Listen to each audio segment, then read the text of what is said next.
वैष्णवीचे नको त्या व्यक्तीसोबत संबंध होते, समोरच्या व्यक्तीने नकार दिला असेल म्हणून आत्महत्या केली असेल। हगवणे कुटुंबाच्या वकिलांकडून वैष्णवीच्या चारित्र्यावर बोट। नवऱ्यानं बायकोच्या कानाखाली मारणं म्हणजे छळ आहे का? प्लास्टिकची छडी हत्यार आहे का? शशांक हगवणेच्या वकिलाचा अजबच युक्तिवाद। वैष्णवीचा दीर आणि सासऱ्याला 3 दिवसाची पोलीस कोठडी, तर वैष्णवीची सासू, पती आणि नणंद यांना 1 दिवसाची पोलीस कोठडी।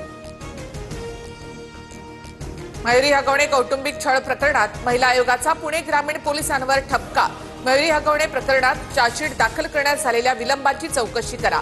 रुपाली चाकणकर यांचं मुख्यमंत्री देवेंद्र फडणवीस यांना पत्र।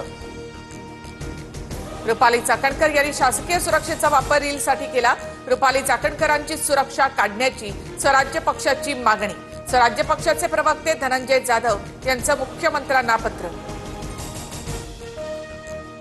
खोटं बोलून माझं लग्न संकेत फुकेंशी लावलं, नंतर सासरच्यांकडनं मला मारून टाकण्याच्या धमक्या। परिणय फुकेंची भावजय प्रिया फुकेंचा आरोप, तर परिणय फुकेंच्या आई रमा फुके यांनी सर्व आरोप फेटाळले।